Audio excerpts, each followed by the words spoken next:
आपने नींद में चलने, भयानक सपने आने या कमरे में कुछ महसूस होने जैसी चीजें काफी सुनी होगी, लेकिन क्या आपने स्लीप पैरालिसिस जैसे आम विकार के बारे में सुना है? नींद और अनिद्रा की स्थिति आमतौर पर अलग होती है, लेकिन स्लीप पैरालिसिस की स्थिति इन सबसे भिन्न है। स्लीप पैरालिसिस चलने या बोलने की एक स्थायी अक्षमता है, जो सीधे सोने या जागने के बाद होती है। लेकिन जिन लोगों को स्लीप पैरालिसिस होता है, वे इस स्थिति के प्रभाव को कम करने के लिए कदम उठा सकते हैं। अगर आप स्लीप पैरालिसिस के बारे में या उसके कारण, लक्षण, उपचार और किसी घटना के जोखिम के बारे में जानना चाहते हैं तो ये वीडियो में बने रहे। स्लीप पैरालिसिस क्या है? स्लीप पैरालिसिस एक ऐसी डरावनी और खतरनाक स्थायी स्थिति है जो आपको चलने या बोलने में असमर्थ कर देता है। स्लीप पैरालिसिस मुख्य रूप से सचेत रहने लेकिन हिलने डुलने में असमर्थ होने की भावना है।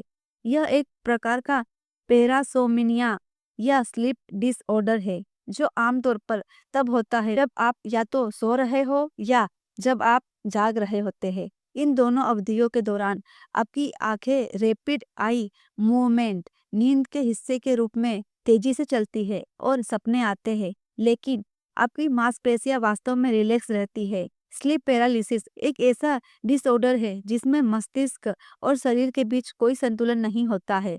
इस दौरान मस्तिष्क काम करता है लेकिन शरीर के हिलने डुलने में दिक्कत होती है, जबकि स्लीप पैरालिसिस की घटनाएं संक्षिप्त होती है और खतरनाक नहीं मानी जाती। इस स्थिति से जुड़ा डर चिंता का कारण बन सकता है और व्यक्ति की नींद की गुणवत्ता को प्रभावित कर सकता है। स्लीप पैरालिसिस के कारण obstructive sleep apnoea sleep paralysis का कारण हो सकता है, या रात में पैर की ऐंठन भी स्लीप पैरालिसिस का कारण हो सकता है। स्लीप पैरालिसिस अनिद्रा के अन्य लक्षणों जैसे दिन में अत्यधिक नींद आना और रात में सोने में परेशानी होने का कारण भी है। यदि आपका सोने या जागने का शेड्यूल एक दूसरे से विपरीत है और आपका पर्याप्त नींद नहीं ले रहे हैं, तो ये स्लीप पैरालिसिस का कारण बन सकता है।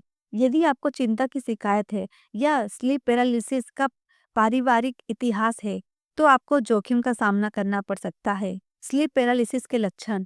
हर किसी को स्लीप पैरालिसिस के बिल्कुल एक जैसे लक्षण अनुभव नहीं होते।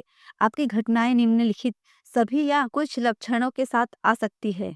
डर। स्लीप पैरालिसिस की अत्यधिक घटनाओं में भय और परेशानी की भावनाएं शामिल होती है। आपके द्वारा अनुभव की गई चीजों से घबराहट और डर की भावना विकसित हो सकती है। सांस न ले पाना। आपको अपनी छाती पर दबाव या गले के आसपास जकड़न महसूस हो सकती है। साथ ही सांस लेने में दिक्कत और दम घुटने जैसा भी महसूस हो सकता है। हिलने डुलने में असमर्थ होना। स्लीप पैरालिसिस के दौरान आपको हिलने डुलने में दिक्कत आ सकती है, हालांकि ये सिर्फ कुछ समय तक ही सीमित रहता है। कुछ सेकंड या मिनट बाद खुला महसूस कर सकते हैं। हेलुसिनेशन। आपको अपने आसपास अजीब आवाजें सुनाई दे सकती है। ऐसा महसूस हो सकता है कि अंधेरी आकृतियां कमरे में चारों ओर रेंग रही है या आप पर असर कर रही है। ऐसा भी हो सकता है कि आपको कमरे में किसी की मौजूदगी का बस एहसास हो। स्लीप पैरालिसिस का इलाज। स्लीप पैरालिसिस एक दुर्लभ स्थिति है जिसके लिए उपचार की आवश्यकता नहीं होती। इस स्थिति के तुरंत बाद व्यक्ति को अपने मांसपेशियों पर नियंत्रण हासिल हो जाता है।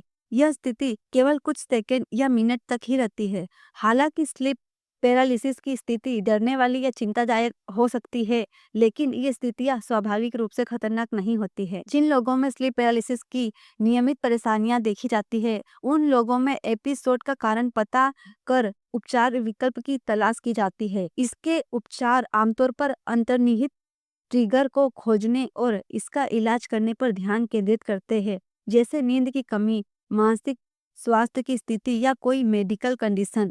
डॉक्टर सांत्वना दे सकते हैं और उपचार सुझा सकते हैं जो सहायक हो सकता है। अगर आपको हमारा वीडियो पसंद आए तो हमारे चैनल को लाइक एंड सब्सक्राइब जरूर करें।